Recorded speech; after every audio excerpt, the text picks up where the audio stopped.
Hello student, welcome to pre aspirant classes. आज का हम लोग का जो लेक्चर है वो बेस्ड है केमिकल रिएक्शन एंड इक्वेशन। ठीक है, इससे पहले भी 2 लेक्चर आ चुके हैं, मगर वो जनरल केमिस्ट्री के लिए, मतलब वो कहीं भी आपका काम कर जाएगा, क्योंकि उसमें एक में है आपका नेमिंग रिएक्शन, कैसे किसी इक्वेशन का नेम, फार्मूला का नेम हम लोग बताते हैं, और सेकंड है कि कैसे रिएक्शन करते हैं। आज से हम लोग चैप्टर में इंटर कर रहे हैं। आपको मैं बता दूं कि 100% एनसीईआरटी बुक कवर करेंगे और साथ में एस चांद का भी 100% कवर करेंगे। ठीक है, इतने करने के बाद आपको एस चांद का एक भी लाइन ऐसा नहीं होगा जो आपको समझ में नहीं आएगा। ठीक, पढ़ने के बाद फिर एस चांद के क्वेश्चंस भी हम लोग देखेंगे, क्वेश्चंस भी सॉल्व करेंगे, और इतना श्योर है कि कुछ आने वाले कुछ लेक्चर के बाद आप इस चैप्टर के हीरो बन चुके रहोगे। ठीक है, तो चलिए स्टार्ट करते हैं केमिकल रिएक्शन एंड इक्वेशन।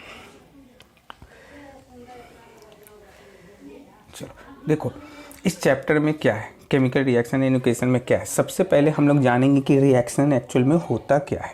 तो देखो, आज तक हम लोग जो जानते आ रहे थे वो क्या था, तो थोड़ा सा इस बात को थोड़ा समझिए। ये एक एरो है। ठीक, एरो के राइट साइड पे ऑलवेज हम लोग प्रोडक्ट लिखते हैं। इस एरो का ये हेड है और ये टेल है, तो हेड की ओर प्रोडक्ट लिखेंगे, टेल की ओर रिएक्टेंट लिखेंगे हमेशा।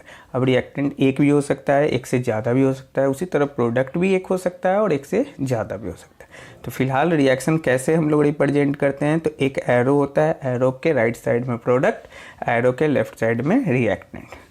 चलो नेक्स्ट हम लोग आते हैं कि अब रिएक्शन क्या है। तो रिएक्शन पे आते हैं तो क्या है, देखो रिएक्शन कहता है क्या कि रिएक्टेंट में कोई भी रिएक्टेंट होगा, रिएक्टेंट के पुराने बॉन्ड, मतलब पुराने बॉन्ड को तोड़ना और नए बॉन्ड का फॉर्मेशन होना, उसी को केमिकल रिएक्शन कहते हैं या रिएक्शन हम लोग कहते हैं। ठीक है, जैसे सपोज कीजिए, हम समझाने के लिए बोल रहे हैं। ठीक, ए और बी है, इसके बीच में भी बॉन्ड है, एक्स और वाई इसके बीच में भी बॉन्ड है, ये ए और बी के बीच में बॉन्ड है, एक्स वाई के बीच में बॉन्ड है, तो इसे ओल्ड बॉन्ड कहेंगे। कुछ ऐसा हुआ कि अब जो नया जो केमिकल इक्वेशन बन रहा है उसमें ए और एक्स के बीच में बॉन्ड बन रहा है और बी और वाई के बीच में, तो ए और एक्स के बीच में और बी वाई के बीच में बन रहा है, तो न्यू बॉन्ड है। और इसी न्यू बॉन्ड को हम लोग देखो, तो ओल्ड बॉन्ड से किस में चेंज हो गया, न्यू बॉन्ड में, तो हम कहेंगे कि ये केमिकल रिएक्शन हो गया। जैसे समझने के लिए, ए है, बी है, सपोज करो ये बॉय है, ये गर्ल्स है। ठीक, अब ये बॉय और गर्ल्स है, एक्स है, ये भी मान लीजिए बॉय है, ये भी गर्ल्स है। ठीक है, तो इनके बीच में कोई बॉन्डिंग है, इनके भी बीच में बॉन्डिंग है। अब ये आप लोग बहुत होशियार हो, बहुत दिमाग में आ चुका होगा किस तरह का बॉन्डिंग है। अब क्या हुआ इसमें, ऐसा क्या हो गया कि कुछ चेंजिंग ऐसा हुआ, तो यानी समझिए कि इन दोनों के बीच में पुराना बॉन्ड है, इन दोनों के बीच में पुराना बॉन्ड है, कुछ ऐसा चेंजिंग हुआ, घर वाले की मेहरबानी हुई या जो भी कहिए, कि चेंज ऐसा हुआ कि ओल्ड बॉन्ड चेंज हो गया न्यू में। अब जो चेंज हो रहा है, मतलब रिएक्शन से पहले हम लोग देख रहे हैं कि ए का बी के साथ बॉन्ड था, और अब देख रहे हैं कि ए का बॉन्ड किसके साथ हो गया, एक्स का। रिएक्शन से पहले देखे कि ए और बी के बीच में था, प्रोडक्ट में देख रहे हैं क्या, रिएक्शन के बाद देख रहे हैं कि ए एक्स और बी वाई के बीच में। तो यही मतलब पुराने, अब उसके लिए क्या करना होगा, एनर्जी देना होगा। या तो एनर्जी का यूज करेंगे ताकि पुराने बॉन्ड को तोड़ें और नए बॉन्ड को फॉर्मेशन करें। ठीक है, तो पुराना बॉन्ड टूटना, नए बॉन्ड का बनना, उसी को तो हम लोग क्या कहते हैं, रिएक्शन कहते हैं। और नहीं तो हम लोग क्या कर सकते हैं कि दो substance which take part in a chemical reaction, वो ऐसा कोई भी चीज़ जो रिएक्शन में पार्टिसिपेट करता हो, ठीक, उसे रिएक्टेंट कहेंगे। और वो सबस्टांस जो रिएक्शन, आफ्टर रिएक्शन वो जो चीज़ बनता हो, उसे हम लोग प्रोडक्ट कहेंगे। एग्जाम्पल के तौर पे हम लोग लेते हैं, एग्जाम्पल के तौर पे अगर हम लोग लेते हैं तो उसमें क्या आता है, मैग्नीशियम रिबन। ठीक है, मैग्नीशियम रिबन। ठीक है, जैसे ही उसको ऑक्सीजन के प्रेजेंस में लाते हैं और थोड़ा सा वार्म होता है जैसे ही, तो वो तुरंत कैच कर लेता है वो क्या, फायर को, और बनाता क्या है, मैग्नीशियम ऑक्साइड। और क्या है वो, कैसा मैग्नीशियम ऑक्साइड, मतलब कि जब कोई भी चीज़ जलेगा तो उसका पाउडर सब्सटेंस बनेगा, वो पाउडर कैसा कलर का दिखेगा, वाइट पाउडर दिखेगा। और जब ये जलेगा तो इसमें जो फ्लेम होगा वो वाइट फ्लेम होगा, मतलब वाइट कलर का, उजले कलर का जैसे लगेगा, जलेगा।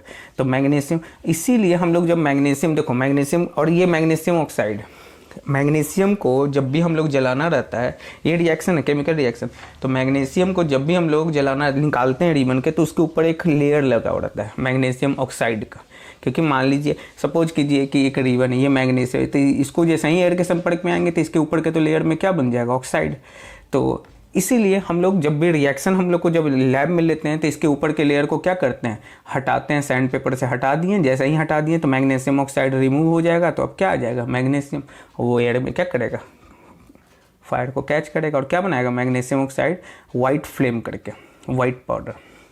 अब देखो जैसा कि हम लोग यहाँ पे अभी पढ़े कि पुराने यहाँ तो देख ही रहे थे ए बी एक्स वाई क्या था इनके बीच में भी क्या था और हो क्या गया, क्या था क्या से क्या हो गया। ठीक, तो अब आते हैं हम लोग क्या कि आखिर ये क्या से क्या जो हो गया, ठीक है, तो ये पता कैसे चलेगा कि एक्चुअल में हुआ क्या।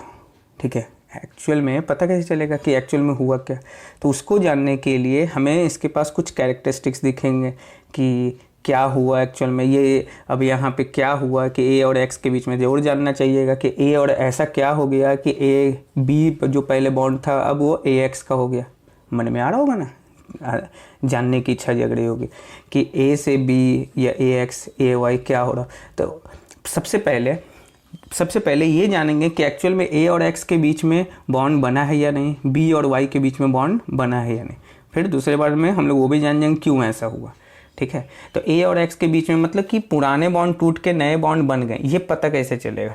तो उसके लिए, क्योंकि मान लीजिए किसी ने देखा, मान लीजिए सपोज कीजिए किसी ने देखा कि अरे ए और बी के बीच में बॉन्ड था, एक्स वाई के बीच में, अब किसी ने बोला क्या कि नहीं अब चेंज हो गया, ए एक्स हुआ और बी वाई हुआ। तो पूछेगा ना कि कैसे, हम कैसे मान लें। तो उसके लिए कुछ कैरेक्टरिस्टिक्स है, कुछ ऐसा सिम्टम्स दिखेगा जिसे हम लोग देखेंगे कि साथ साथ देखो अब ए एक्स चल रहा है, बी वाई चल रहा है। ठीक है, तो क्या है, हंस रहा है, क्या हो रहा है, तो यही उस पर यहाँ रिएक्शन है। तो रिएक्शन की भी कुछ कैरेक्टरिस्टिक्स होते हैं, क्या है वो आते हैं हम लोग। सबसे पहला एवोल्यूशन ऑफ गैस का रिलीज करना। अगर नए बॉन्ड बनेंगे तो गैस निकलेंगे, ठीक है, गैस रिलीज होंगे। मतलब कुछ ऐसे ये सिम्टम्स आप कर सकते हो, सिम्टम्स मतलब कि कुछ ऑब्जर्वेशन कर सकते हो जिससे हमें ये पता चल जाएगा कि रिएक्शन हुआ है। अगर इसमें से कोई भी हुआ हो, एक भी हो सकता है, एक से ज़्यादा भी हो सकता है, कोई इसमें से जैसे 5 है, 5 में से कोई रिएक्शन हो सकता है एक ही शो करे, कोई हो सकता है 2 करे, कोई हो सकता है 3 करे, कुछ भी हो सकता है। तो पहला होता है एवोल्यूशन ऑफ गैस। ऐसा कुछ नहीं कि पहला यही होगा, हम लोग बता रहे हैं कि ऐसा भी देखने सकते हैं कि अगर पुराने बॉन्ड से नए बॉन्ड में टूटेगा तो एवोल्यूशन ऑफ गैस हो जाए, फॉर्मेशन ऑफ प्रेसिपिटेट हो जाए, कलर का चेंज हो जाए, टेम्परेचर का चेंज हो जाए, स्टेट में चेंज हो जाए। ठीक है, सॉलिड से लिक्विड, लिक्विड से गैस, ऐसा अगर कुछ भी हुआ, ठीक है, तो हम कहेंगे कि हाँ केमिकल रिएक्शन हुआ। तो देखो इस चैप्टर में तो ये सब रिएक्शन, आपको रिएक्शन तो ऐसे भी आगे आ जाएगा, सारा के सारा ऐसे भी आ जाएगा रिएक्शन। तो हम यहीं से कुछ कुछ आपके दिमाग में डालना चाह रहे हैं कि थोड़ा ध्यान में रखना। देखो कोई भी मेटल को जब एसिड के साथ रिएक्ट करोगे, कोई भी मेटल को एसिड के साथ रिएक्ट करोगे तो वो बनाएगा क्या, वो बनाएगा सॉल्ट प्लस हाइड्रोजन गैस। और यही हाइड्रोजन गैस बनाएगा तो हाइड्रोजन गैस तो क्या होगा, इवॉल्व होगा, बाहर निकलेगा। तो हम कहेंगे कि देखो जब ऐसा हुआ हाइड्रोजन गैस, कोई भी गैस रिलीज हो रहा है, तो हम समझ जाएंगे कि क्या हो गया, वो केमिकल रिएक्शन। किसके बीच में, मेटल और एसिड के बीच में। एग्जाम्पल मिलेंगे जिंक को जब सल्फ्यूरिक एसिड एक्वस लो या डाइल्यूट लो। डाइल्यूट का मतलब होता है क्या, आप देखे होंगे कभी कि इंजेक्शन जब पाउडर वाला इंजेक्शन होता है तो उसमें पहले पानी डाल दिया, फिर सेक किया गया, तब इंजेक्शन लेकर बॉडी में डाला गया। तो डाइल्यूट का मतलब होता है उसके कंसंट्रेशन को कम करना। जैसे आप एक गिलास चाय पी रहे हैं या सपोज कीजिए एक गिलास शरबत पी रहे हैं, शरबत बहुत मीठा हो गया, तो आप बोलिएगा कि इसे डाइल्यूट करो। तो डाइल्यूट करने का मतलब क्या हुआ, उसमें और पानी ऐड करो ताकि उसकी मिठास घट जाए। मतलब डाइल्यूट करने का मतलब उसकी कंसंट्रेशन कम करना।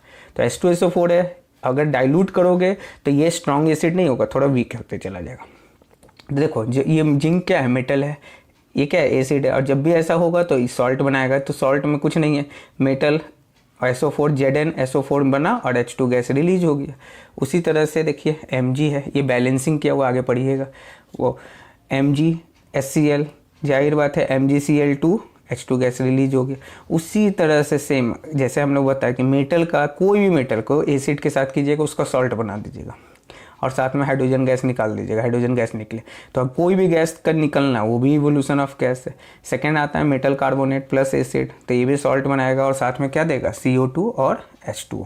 ठीक है, जैसे मेटल कार्बोनेट की पहचानना आपको हम बताए हुए नहीं, तो आप जाकर देखिए, फर्स्ट लेक्चर देखिए इसी चैनल पे फर्स्ट लेक्चर पे आपका दिया हुआ है।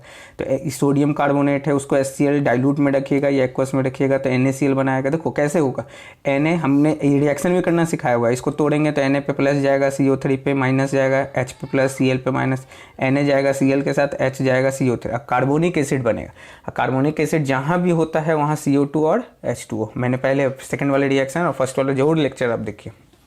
सेकेंड आता है फॉर्मेशन ऑफ प्रेसिपिटेट।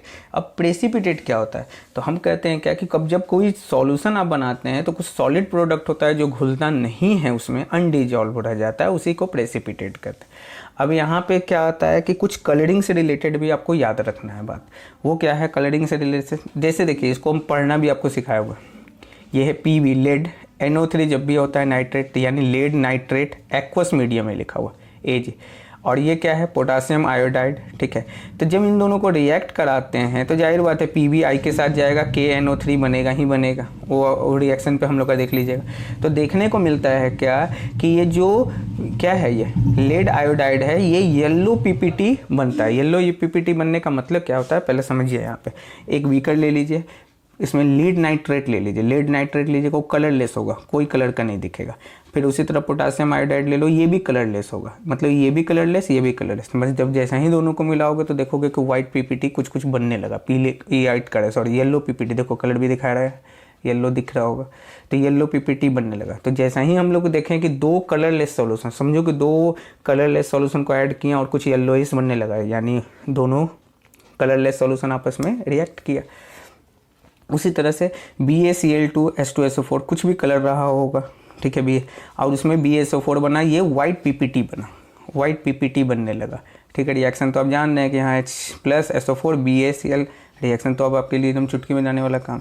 तो अगर वाइट PPT दिखने लगा तो हम समझ जाएंगे कि ये प्रेसिपिटेट का फॉर्मेशन हुआ है, ठीक है।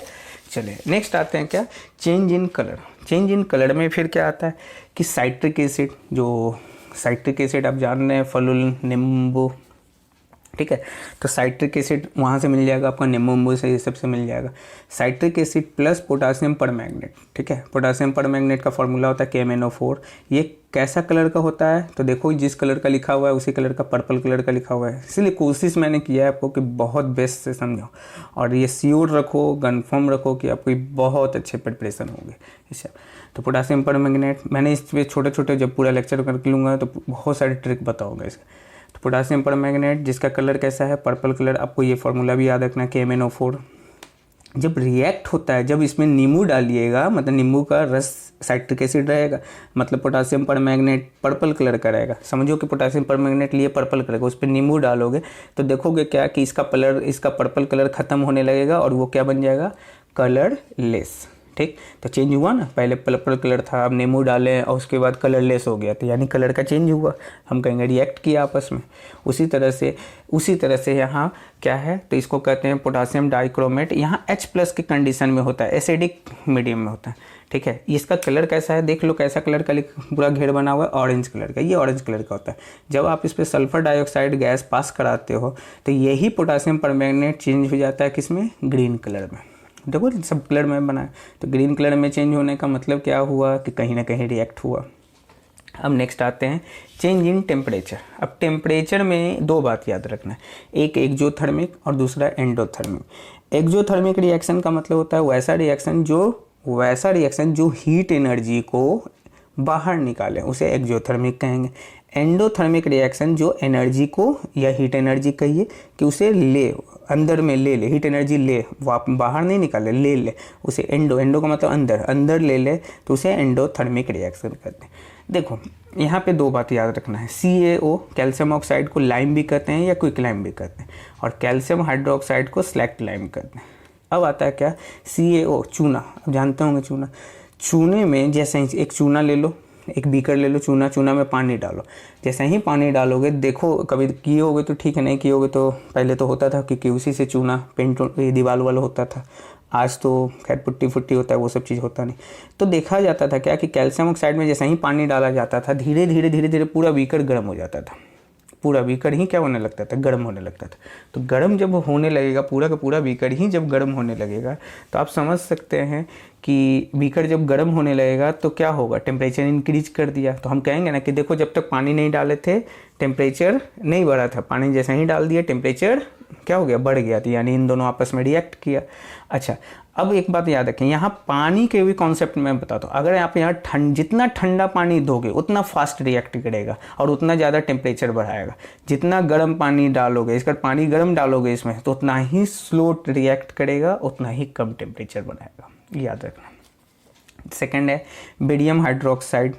ठीक, बेरियम हाइड्रोक्साइड, उसको अमोनियम क्लोराइड के साथ जब रिएक्ट कराते हैं तो ये बनाता है बेरियम क्लोराइड, अमोनिया और H2, और ये एंडोथर्मिक रिएक्शन होता है। एंडोथर्मिक रिएक्शन का मतलब ये एनर्जी निकाल रहा था, ये एनर्जी एब्जॉर्ब करेगा, मतलब इसको रिएक्ट कराने के लिए आपको एनर्जी देना पड़ेगा। ठीक है, तो ये क्या करेगा, ये धीरे धीरे एनर्जी जो एनर्जी एब्जॉर्ब करेगा यानी वो धीरे धीरे ठंडा होने लगेगा, जो एनर्जी रिलीज करेगा वो धीरे धीरे गर्म होने लगेगा। जैसे इस बीकर को पूरा छुइएगा तो गर्म हो जाएगा, और ये जहाँ होगा वो धीरे धीरे ठंडा होने लगेगा। एक चीज़ और आता है चेंज इन स्टेट, मतलब सॉलिड से लिक्विड, लिक्विड से गैस। तो उसका एक सिंपल एग्जांपल है कैंडल वैक्स, जानते हैं मोमबत्ती, वो सॉलिड में होता है, उसको जब आप जलाइएगा तो वो लिक्विड में भी चेंज होगा और गैस में भी चेंज हो जाता है। तो बस इतनी ही सारा था। गैस वाला आप देख ही ले, गैस वाले में कुछ और भी एग्जांपल रह गया है। तो एक था evolution of gas, evolution of gas में अभी याद आ रहा है कि एक कुछ और रिएक्शन रह गया था, उसमें क्या था, तो मैग्नीशियम वाला तो आप कर लिए थे, एक और था कार्बन डाइऑक्साइड वाला, अमोनियम का। तो चलो ये सारा चीज़ हो गया हम लोग। सोडियम कार्बोनेट, एक जिंक का था कि किसी भी जिंक को अगर आप सल्फ्यूरिक एसिड, यहाँ चलो मैंने पूरा कर लिया आप लोग, मैंने मुझे लगा कि नहीं किया। तो उम्मीद करते हैं कि आप लोग को ये लेक्चर समझ में आया होगा। नेक्स्ट हम लोग केमिकल, नेक्स्ट लेक्चर में बैलेंसिंग लेकर आएंगे और बैलेंस करना सीखेंगे, बहुत अच्छे से बैलेंस करना सीखेंगे। ठीक है, चलिए, किसी तरह का किसी को दिक्कत हुआ तो कमेंट में करके पूछेंगे। ठीक है, थैंक यू।